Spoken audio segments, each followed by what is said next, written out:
Assalamualaikum warahmatullahi wabarakatuh. Salam sejahtera bagi kita semua. Perkenalkan, nama saya Gusti Dian Prayogi. Saya adalah dosen tetap di program studi akuntansi Sekolah Tinggi Ilmu Ekonomi YAPAN.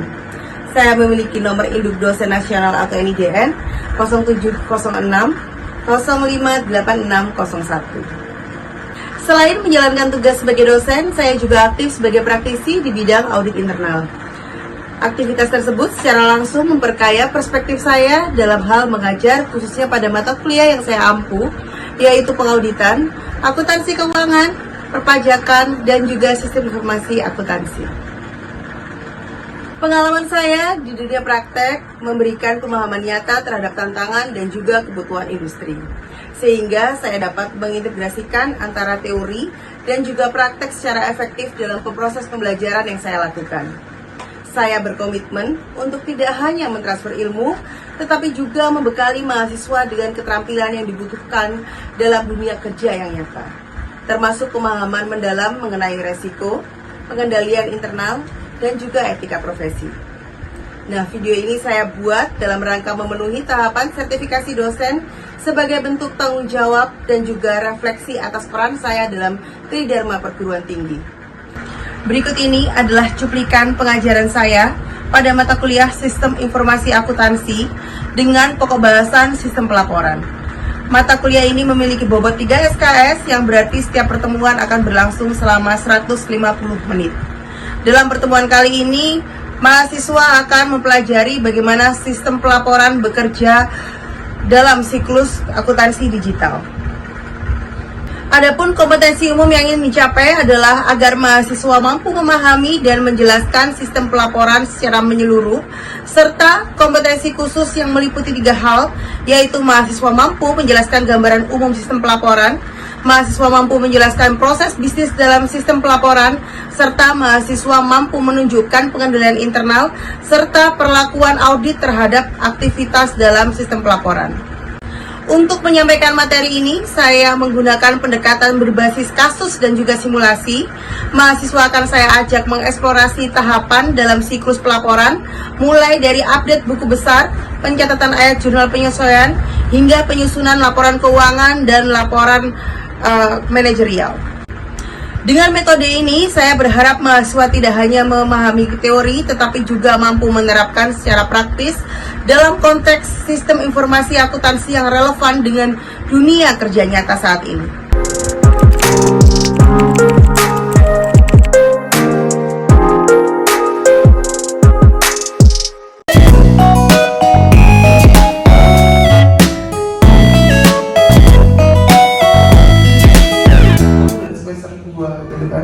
Tapi tadi saya kepasnya dalam mata kuliah sistem informasi akuntansi. Karena kemarin sistem informasi akuntansi kita kan pertemuan ke-15 nggak ada ya, nggak sempat ya kan. Nah itu akan saya masukkan ke sini. Pada pertemuan ke-15 ini kita akan, saya kan kemarin pertemuan ke-15 itu sistem pelaporan ya. Nah makanya sekarang apa pusat pelaporan ya. Jadi kalau saya akuntansi itu kan dia kan kegiatannya hanya mencatat kan. Ya enggak?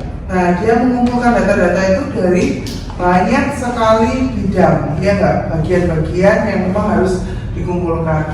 Ada bagian, misalnya bagian apa? Bagian pembelian, ya kan?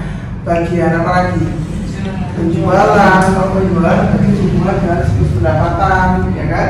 Kalau pembelian sih ya. Nah, produksi berarti berhubungan dengan siklus produksi. Suatu perusahaan mesti punya karyawan nggak? Punya ya. Kalau tidak digaji kira-kira marah nggak karyawannya? Marah ya kan? Nah makanya di situ ada khusus siklus itu. Bagiannya apa? Bagian apa kalau misalnya di dalam perusahaan yang ngurusin? Apa coba? HRD. Bagian di perusahaan itu ada berapa sih? Setahu kalian? Ya HRD. Strukturnya ya? Ya, kalau di struktur. Oh enggak sih, aku tahu. Ada akuntansi ya yang jelas. Terus ada apa lagi? Ada apa lagi selain akuntansi? Manajemen apa? Hah? Manajemen perusahaan, iya apa? Manajemen perusahaan ini apa? Bagian apa? Manajemen keuangan gitu kan, terus apa lagi? Dan supporting lain. Jadi kalau misalnya di dalam suatu perusahaan, teman-teman kalian jangan sakit hati, kita ini supporting, ya kan? Akuntansi itu supporting. Artinya kenapa? Tidak secara langsung kita berkaitan dengan produksi dari barang dan jasa yang dihasilkan oleh perusahaan untuk internal. Karena kebetulan di Setiapan tidak ada penjurusannya untuk itu kan. Setiapan cuma ada 2 penjurusannya adalah untuk akuntansi dan juga akuntansi manajemen. Nah, maksudnya konsentrasinya akuntansi cuma ada 2, perpajakan dan juga akuntansi keuangan. Ya, tapi sebenarnya akuntansi itu luas teman-teman. Nah, Bu, tapi kalau saya kepingin jadi seorang audit internal gimana? Saya sekarang itu di ITS, di ITK, Institut Teknologi Kalimantan. Terus habis itu di STIE Ekonomi Indonesia, itu di Banjarmasin. Yang di sini ini sebagai pencatat teman-teman, iya kan? Iya. Nah, yang di sini, di sini adalah sebagai pelaksana, yang di sini sebagai pencatat. Kalian jangan lupa, accounting itu apa? Seni. Oke, ada CEO, ada direktur dan sebagainya ya, ke bawah ya. Nah, ahoknya ada di sini, basic mana di sini. Nah, teman-teman jangan lupa, komisaris punya internal audit sendiri, ada auditor eksternal. Ya, itu bedanya antara, kalau kalian lihat antara saya dan Guru Diana. Mel, gak setiap lah Mel. Masa aku setiap aku ngomong aku di video. Kita bisa juga dari sini, ya. Tapi CEO dia juga akan dibantu seorang mandataris. Namanya apa? Tulisannya apa? Apa nih Pak? Kalian kalau misalnya kalian beli bahan bangunan. Dulu kan ada kan, UD Barokah, UD apa gitu ya. Itu kalau misalnya kalian menangkap laporin pajak. Apa bedanya stakeholder dan stockholder? Sering ditanyakan bedanya stakeholder dan stockholder. Bedanya apa? Stok itu apa sih? Saham, ya. Iya nggak? Tapi kalau kita berbicara stakeholder, bisa milik perusahaan, bisa karyawan, untuk internal. Karyawan butuh loh tahu waktu dari sini apa laporan keuangan perusahaan, betul nggak? Buat apa? Iya, mau bonus kok sedikit ya. Saya pakai kepo. Terus pemimpin perusahaan otomatis kita tadi saya katakan antara pemimpin perusahaan dan pemilik perusahaan adalah suatu hal yang berbeda, ya kan? CEO sama pemilik perusahaan yang diwakilkan ke komisaris, gitu ya? Seperti keuangan, dia kan dia butuh ingin tahu kayak keuangan sama keuangan aku dan menanamkan 10 miliar nih kira-kira laporan keuangannya bagus ya. Kalau bagus kan dia bisa merange kira-kira akunnya udah berapa ya dividennya? Benar nggak? Iya, ya kan? Bayangkan kalau EPS, tahu EPS? Earning per share, ya, earning per mungkin, ya kan? Dari jual beli sahamnya, dia akhirnya bisa juga dapat dividen.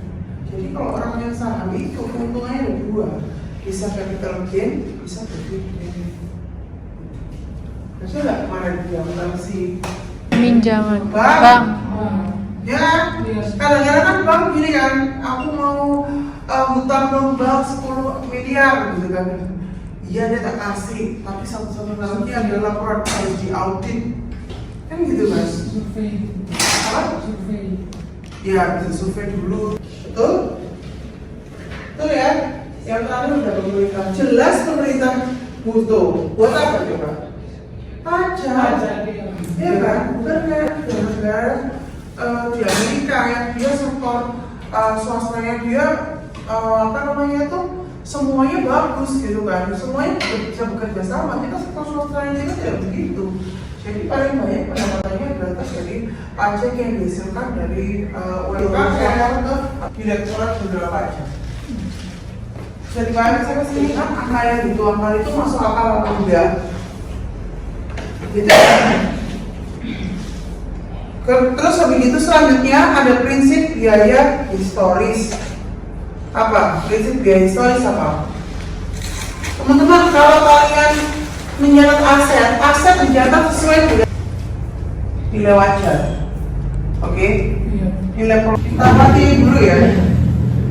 Amati dulu ya. Bantu saya di sini. Oke.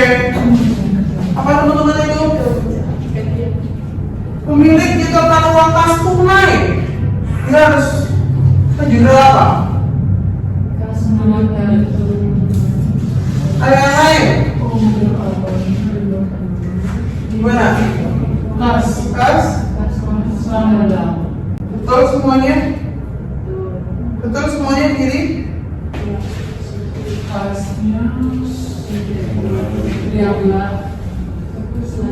Ini ya. Modalnya bertambah, kasnya dia bertambah, kas bertambah pada debit. Terus kalau modal tambah juga ada kredit. Oke. Tanggal Mei dibeli barang dagang secara tunai. Apa? Barang dagang secara tunai. Apa kalian jelasnya? Persediaan pada kas berapa? 15. Terus yang kedua, dilakukan penjualan barang secara kredit. Apa? Penjualan kalau pertama pada kredit. Kredit ya, kredit kan? Berarti apa?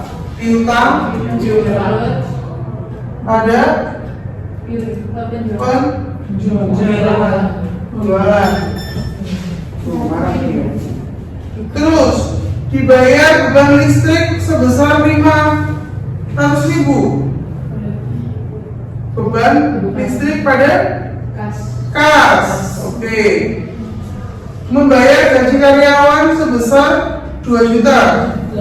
Beban gaji pada kas. Dibeli pendapatan toko, dibeli perlengkapan toko secara tunai. Berarti perlengkapan itu masuk aset tuh ya. Tapi karena dia kurang dari 1 juta, dia akan bisa bebankan beban perlengkapan. Ya, jadi kalau istilah dibebankan, kan kalau aset itu kan biasanya lebih dari 1 juta tuh, ya kan, dengan umur manfaat lebih dari lebih dari setahun. Itu ya. Terus pelanggan melunasi piutang sebesar 5 juta.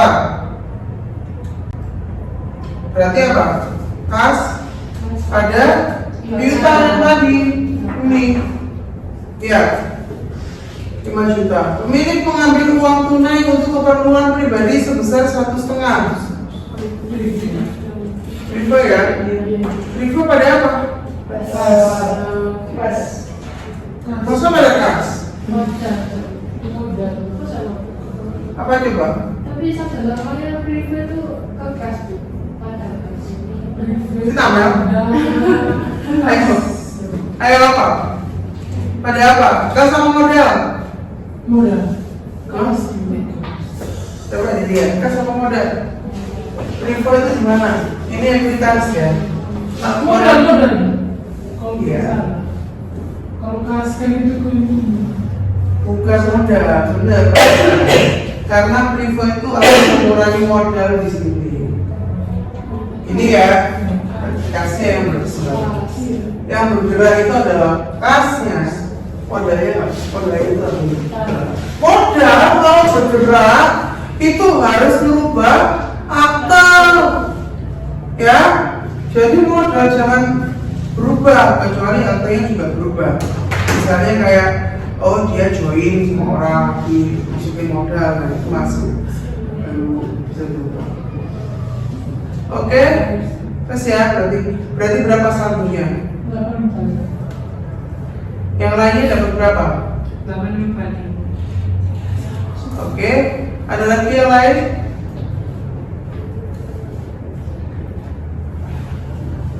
Ada lagi yang lain?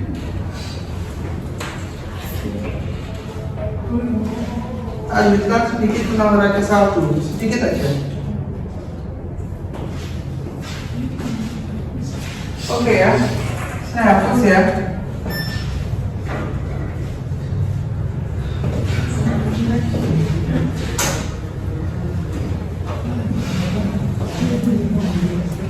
Tinggal dikit kok, tinggal 10 slide dikit, sudah ada sedikit.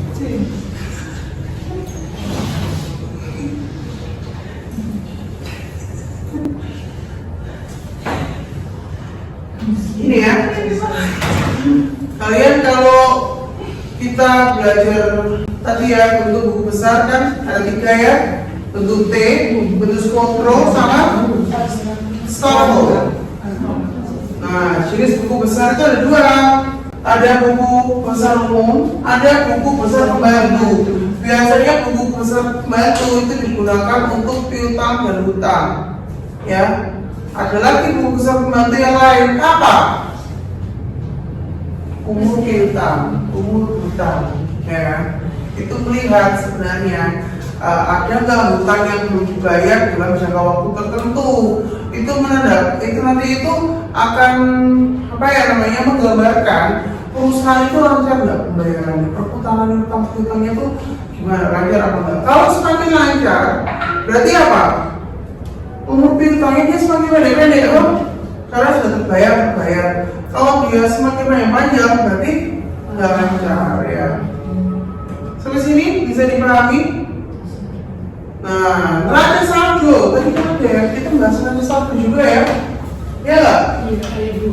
Neraca saldo bagian dari laporan keuangan, dia mencantumkan saldo pada akun besar akuntansi. Biasanya neraca saldo itu dibutuhkannya apa? Di awal sama di akhir. Ya, kenapa? Karena yang di akhir itu akan jadi saldo pada tahun. Oke.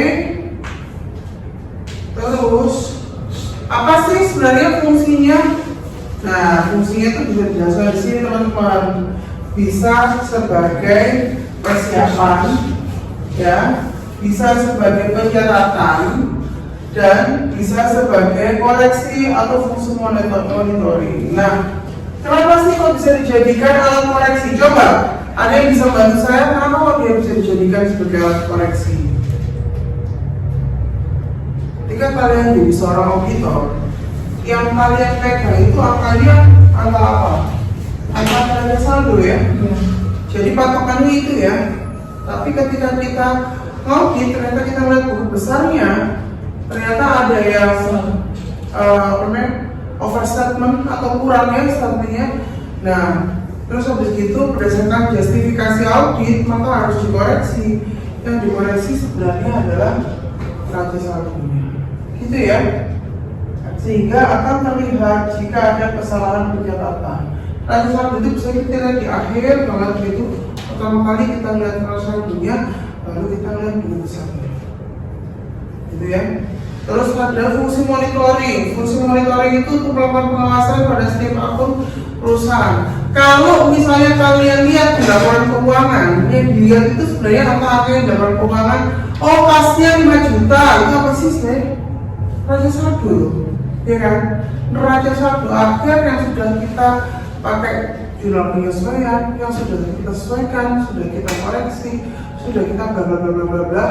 Akhirnya muncul neraca saldo yang asli, itu yang masuk dalam laporan keuangan. Itu ya. Ada lagi buku banyak sih bu, jurnal bu, ada jurnal umum, jurnal apa, jurnal besar, jurnal penuntut.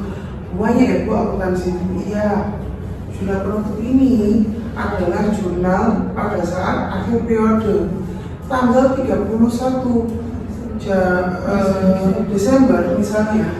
Kalian ternyata masih kepingin melihat di situ ada selisih kurs, maksudnya kemana? Jurnal penuntut, ya. Tapi kalau kalian setiap bulan, misalnya kayak apa namanya itu gaji ya, untuk membayarkan gaji itu kan kita dibayar tanggal berapa? Awal bulan ya. Tapi kita harus mengakui kan tanggal 30 kan, ya kan? Itu namanya berarti kita membuat jurnal koreksi penyesuaian apa jurnal penutup? Penyesuaian. Bisa dipahami sampai sini? Banyak ya, jadi ternyata ya. Tapi nggak sesusah itu. Ini ya, contoh menutup akun pendapatan. Ya, ketika laporan keuangan dibuat, akun pendapatan dalam buku besar akan ditutup dan dipindahkan saldonya ke dalam ikhtisar laba rugi untuk menutup pendapatan tersebut. Maka ketika kita melakukan itu, kita cukup membalik saldonya. Salah satu contohnya adalah pendapatan pada debit, pendapatan pada debit dan ikhtisar laba rugi. Oke.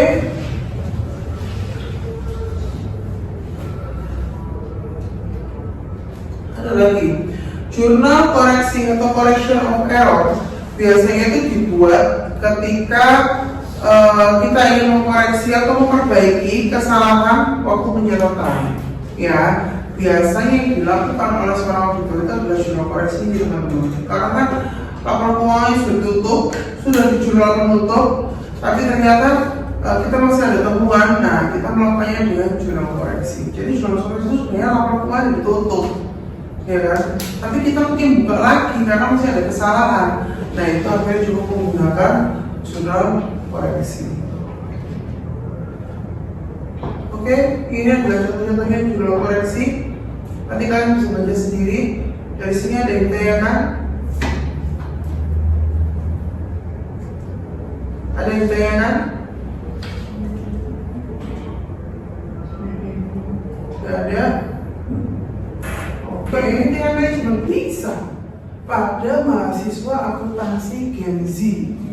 Ya kan? Emang nggak ada bedanya antara kalian sama zaman saya dulu ya, bukan Gen Z, emang nggak ada bedanya? Ada banyak, ya kan? Bisa diteliti juga. Jadi sebenarnya pun kalau kalian besok ngambil penelitian itu luas, teman-teman, kalian ubah itu penelitian itu banyak, ya.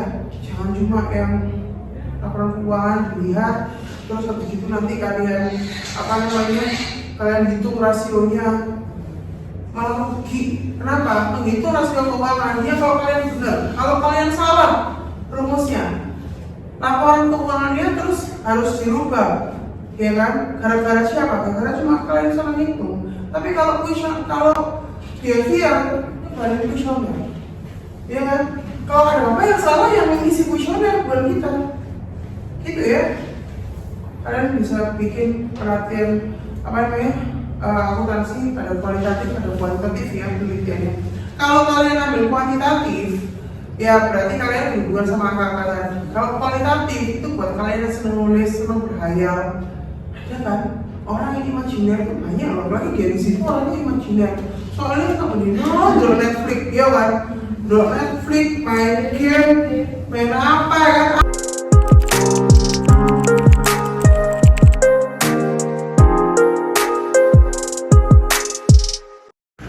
Dalam setiap proses pembelajaran, saya selalu berupaya menciptakan suasana kelas yang interaktif dengan mendorong mahasiswa untuk aktif berdiskusi, baik dalam suasana studi kasus, debat akademik, maupun refleksi kritis terhadap fenomena akuntansi yang sedang berkembang.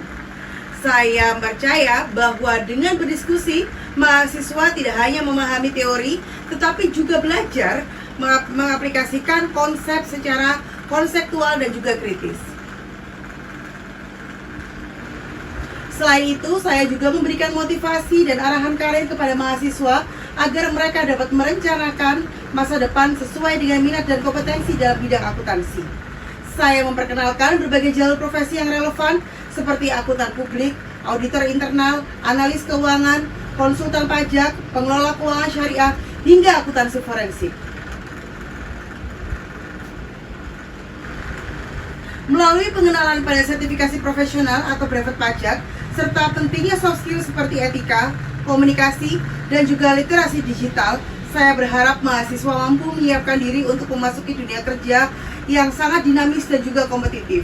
Saya meyakini bahwa peran dosen tidak hanya mampu menyampaikan materi, tetapi juga sebagai fasilitator pertumbuhan dan juga pengaruh masa depan mahasiswa. Oleh karena itu, Ini adalah pendekatan pembelajaran yang saya lakukan, selalu mengintegrasikan pengetahuan, keterampilan, pembentukan karakter profesional, tentunya di bidang akuntansi. Demikian yang dapat saya sampaikan dalam rangka pengajuan sertifikasi dosen. Semua yang telah saya paparkan ini adalah bentuk tanggung jawab saya sebagai pendidik dalam melaksanakan kedharma perguruan tinggi, baik pendidikan, penelitian, dan juga pengabdian kepada masyarakat. Saya menyadari bahwa perjalanan ini masih panjang, dan sertifikasi ini bukanlah tujuan akhir, melainkan pijakan untuk terus bertumbuh dan memberikan kontribusi yang lebih bermakna kepada bangsa. Terima kasih atas perhatian dan kesempatan yang diberikan. Semoga apa yang saya upayakan dapat dinilai secara objektif dan bermanfaat bagi pengembangan pendidikan perguruan tinggi Indonesia. Terima kasih, saya Gusti Dian Prayogi. Wassalamualaikum warahmatullahi wabarakatuh.